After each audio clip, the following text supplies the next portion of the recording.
Assalamualaikum warahmatullahi wabarakatuh. Perkenalkan, kami dari kelompok 4 Sejarah Indonesia ingin mempresentasikan hasil belajar kami mengenai kerajaan Islam di Sulawesi. 1. Kerajaan Buton. 1. Masuknya Islam ke Kerajaan Buton. Kesultanan Buton didirikan pada 1332 Masehi dengan sistem pemerintahan monarki konstitusional. Tetapi pada saat itu belum mendapatkan pengaruh Islam. Pada awal pemerintahan, kerajaan ini diperintah oleh dua penguasa perempuan, yaitu Wakaka dan Bulawambona. Setelah itu, secara berturut-turut kekuasaan dilanjutkan oleh Raja Bataraguru, Raja Tuarade, Raja Mulae, dan Raja Murhum. Pada periode kekuasaan Raja Murhum inilah pengaruh Islam mulai masuk dan kerajaan resmi berubah menjadi Kesultanan Buton. Terdapat perbedaan pendapat di kalangan sejarawan tentang asal-usul masuknya agama Islam di Buton. Sebagian meyakini bahwa Buton berubah menjadi kerajaan Islam setelah mendapatkan pengaruh dari Ternate. Sedangkan sebagian lainnya berpendapat bahwa Islam datang di Buton berkat pengaruh dari Johor. Orang yang membawa agama dan ajaran Islam dari Johor ke Buton adalah Syekh Abdul Wahid bin Syarif Sulaiman Al-Fatani. Sesampainya di Buton, Syekh Abdul Wahid mengislamkan raja ke-6 yang bernama Timbang-Timbangan atau Laki Laputan, yang lebih dikenal dengan Raja Halu Oleo. Setelah masuk Islam, Raja Halu Oleo bergelar Ulil Amri dan menggunakan gelar khusus yaitu Sultan Kaimuddin. Terlepas dari perbedaan pendapat tersebut, para sejarawan sepakat bahwa kerajaan Buton resmi menjadi kerajaan Islam pada abad ke-16. Masuknya Islam ke Kesultanan Buton. Wilayah kerajaan Buton yang sekarang menjadi bagian dari Provinsi Sulawesi Tenggara merupakan salah satu daerah yang terletak pada jalur pelayaran. Para pedagang dari Jawa yang berlayar ke Maluku atau sebaliknya melintasi wilayah kerajaan Buton. Maka wilayah Buton ikut menerima dampak Islamisasi di Nusantara. Ketua Masyarakat Pernaskahan Nusantara atau Manasa Buton, Hasaruddin, menerangkan berdasarkan bukti-bukti sejarah, seorang ulama bernama Syekh Jalaluddin Al-Kubra memperkenalkan Islam kepada masyarakat Buton pada tahun 1412 Masehi. Dakwahnya diyakini sebagai gelombang pertama yang memperkenalkan Islam ke wilayah Buton. Gelombang kedua dibawa oleh Syekh Abdul Wahid pada tahun 933 Hijriah atau 1527 Masehi. Pada tahun itu juga Syekh Abdul Wahid meninggalkan wilayah Buton, kemudian kembali lagi ke Buton pada tahun 948 Hijriah. Setelah Islam masuk ke Buton, penduduk pribumi mempelajari dasar-dasar ajaran agama tersebut. Beberapa orang di antara mereka belajar konsep Islam sampai tingkat an-tasawuf. Kemudian kalangan cerdik pandai atau kaum intelektual Islam yang berasal dari Buton berinisiatif mengembangkan ajaran Islam ke seluruh wilayah Buton. Masa kejayaan Kerajaan Buton. Pada masa kejayaannya, Kesultanan Buton pernah menguasai Pulau Buton dan beberapa wilayah di Provinsi Sulawesi Tenggara. Untuk mendukung pemerintahannya, Kesultanan ini menjalin hubungan baik dengan kerajaan-kerajaan di Sulawesi dan Pulau Jawa. Hubungan itu membuat perekonomian Kesultanan Buton berkembang pesat, terutama dalam sektor perdagangan. Kesultanan Buton memiliki alat pertukaran atau mata uang yang disebut kampua, yaitu sehelai kain tenun berukuran 17,5 cm x 8 cm. Sejak awal abad ke-17, Kesultanan Buton telah menyepakati perjanjian dengan VOC. Tetapi dalam perkembangannya, VOC mulai menunjukkan niat buruknya untuk memonopoli perdagangan rempah-rempah di Buton. Hubungan keduanya pun memburuk, hingga berujung pada serangkaian peperangan yang menewaskan banyak korban.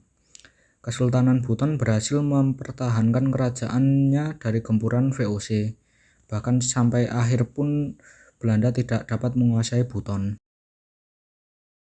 Runtuhnya Kesultanan Buton. Kekuatan Kesultanan Buton pun semakin melemah hingga Indonesia merdeka. Pada akhirnya, Kesultanan Buton hanya dapat bertahan hingga 1960, ketika Sultan terakhirnya meninggal. Setelah itu, Kesultanan Buton bergabung dengan Negara Kesatuan Republik Indonesia. Peninggalan Kesultanan Buton adalah Benteng Keraton Buton, Istana Malige, Kasulana Tombi, Masjid Agung Keraton Buton, dan Kampua. 2. Kerajaan Gua Talu.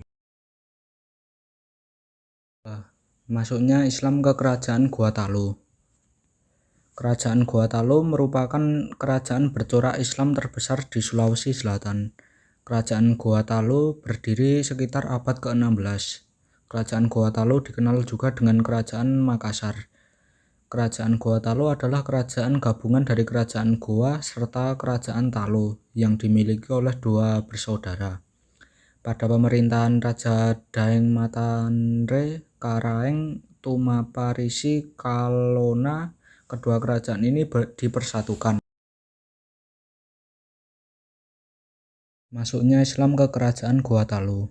Pada penghujung abad ke-16, datanglah utusan dari Kerajaan Aceh yang bertugas menyebarkan Islam ke Sulawesi Selatan.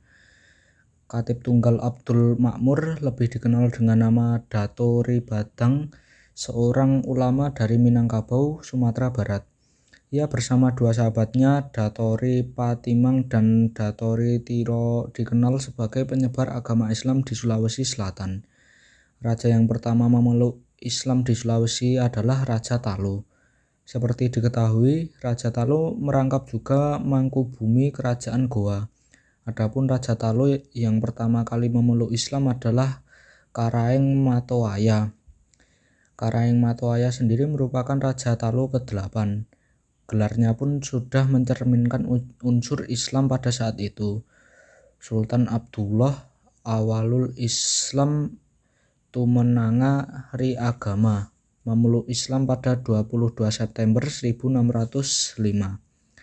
Karaeng Matoaya sendiri orang yang mengajak keponakannya Imangaranggi Daeng Manrabia untuk memeluk Islam.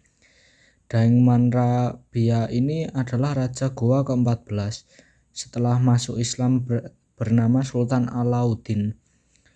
Ia memerintah kerajaan Goa tahun 1593 sampai 1639. Setelah kedua raja tersebut memeluk agama Islam, kerajaan Goa Talu menjadi pusat penyebaran Islam di Sulawesi Selatan. Raja-raja setelah itu bergelar sultan, gelar raja yang umumnya dipakai di kebanyakan kerajaan bercorak Islam. Ditilik dari masa pemerintahan raja pertama yang memeluk Islam diperkirakan awal abad ke-17. Kerajaan Goa sudah bercorak Islam. Masa kejayaan Kerajaan Goa Talu. Sultan Alauddin menjadi raja pertama yang memeluk Islam di Kerajaan Goa Talu. Ini sekaligus penanda Kerajaan Goa Talu menjadi kesultanan. Kerajaan Goa Talu mencapai puncak kejayaannya saat berada di bawah pimpinan Sultan Hasanuddin pada 1663 sampai 1669. Raja Goa ke-16 yang juga bergelar pahlawan nasional ini berhasil memajukan pendidikan dan kebudayaan Goa Talu. Sosok Sultan Hasanuddin yang berjuluk ayam jantan dari timur ini dikenal tidak mudah terpengaruh oleh asing. Dia juga menentang keras kehadiran VOC saat menguasai sebagian kerajaan-kerajaan kecil di Sulawesi. Runtuhnya Kerajaan Goa Talu. Saat VOC menguasai sebagian besar kerajaan kecil di Sulawesi, Sultan Hasanuddin berupaya melawannya dengan bantuan dari Satuan Kekuatan Seluruh Kerajaan Indonesia Timur. Peperangan melawan Belanda saat itu langsung dipimpin oleh Sultan Hasanuddin. Namun, penjajah justru menambah pasukan yang membuat kubu Goa melemah dan terdesak. Pada 1667, Kerajaan Makassar mengakui kekalahannya dengan bersedia menandatangani Perjanjian Bongaya.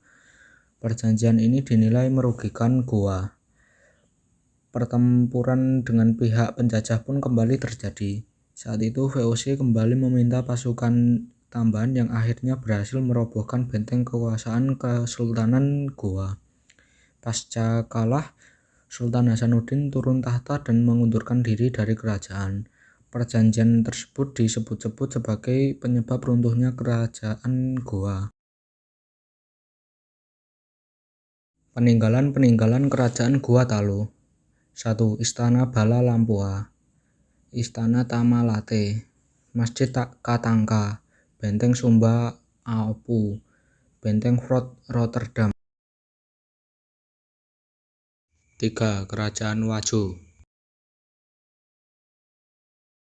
3. Masuknya Islam ke kerajaan Wajo. Di hikayat lokal tersebut ada cerita yang menghubungkan tentang pendirian kampung Wajo yang didirikan oleh 3 orang anak raja dari kampung tetangga Cinatotabi, yaitu berasal dari keturunan dewa yang mendirikan kampung dan menjadi raja-raja dari ketiga bagian atau limpo bangsa Wajo: Betempola, Tolan Lenreng, dan Tua.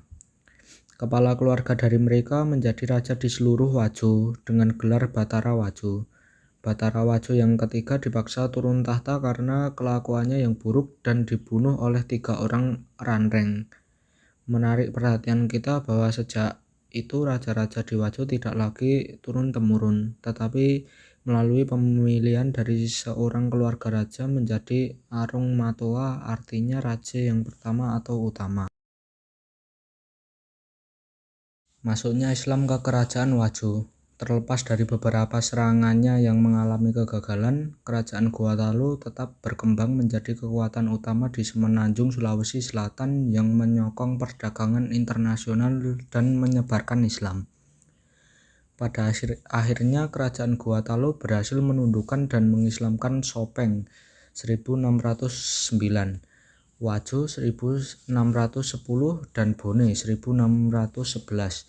Akan tetapi, kerajaan Gua Talo tidak membubarkan persekutuan Telumpocoe dan membiarkan Wajo mengatur urusannya dalam negerinya. Selain itu, dari sumber hikayat lokal diketahui bahwa seorang ulama terkenal dari Minangkabau bernama Datori Bandang memberikan pelajaran agama Islam kepada raja-raja Wajo dan rakyatnya dalam masalah kalam dan fikih. Masa kejayaan kerajaan Wajo. Menjelang akhir abad ke-17, kerajaan Wajo sempat mengalami masa suram saat memilih atau mendukung kerajaan Gua Talo menghadapi armada gabungan Bone, Sopeng, Buton, dan VOC. Ketika kerajaan Gua Talo menyerah, Wajo menolak menandatangani perjanjian Bongaya dan memilih untuk tetap melawan. Perjuangan pun terhenti pada 1670 saat ibu kota kerajaan Wajo yang berlokasi di Tosora jatuh ke pihak VOC dan Bone yang dipimpin oleh Arung Palaka. Setelah itu, rakyat Wajo memilih untuk bermigrasi karena tidak sudi dijajah. Pada 1726, muncul sosok bernama Lama Dukeleng yang menjadi musuh bebuyutan Belanda. Melihat tekad dan usaha-usahanya untuk membebaskan Wajo dan Sulawesi Selatan dari kekuasaan Belanda, Lama Dukeleng kemudian diangkat menjadi Arung Matoa ke-31 pada 1736. Di bawah kekuasaan Lama Dukeleng, rakyat dapat memenangkan perang melawan Bone dan kerajaan Wajo dapat direbut kembali dari Belanda. Lama Dukeleng pun sempat memajukan kehidupan sosial dan politik Wajo di antara kerajaan-kerajaan di Sulawesi Selatan sebelum akhirnya mengundurkan diri pada 1754. Runtuhnya kerajaan Wajo. Keruntuhan kerajaan Wajo pada akhir pemerintahan Lama Dukeleng, Wajo mulai mengalami pergolakan yang terus berlangsung hingga abad ke-18. Memasuki abad ke-19, Islam semakin mengakar kuat di Wajo. Akan tetapi, kemelut di kerajaan juga tidak kunjung usai karena para anggota dewannya tidak dapat sepakat untuk memilih Arung Matoa yang baru. Pada 1905, kerajaan Wajo akhirnya takluk kepada Belanda dan menyerahkan semua urusannya kepada pemerintah kolonial. Peninggalan-peninggalan Kerajaan Wajo, Makam Lama Dukeleng, Musola Tua Menge, Benteng Tosora, Masjid Telo. Sekian presentasi dari kelompok kami. Bila mana ada tutur kata yang kurang berkenan di hati Anda, mohon dimaafkan. Wassalamualaikum warahmatullahi wabarakatuh.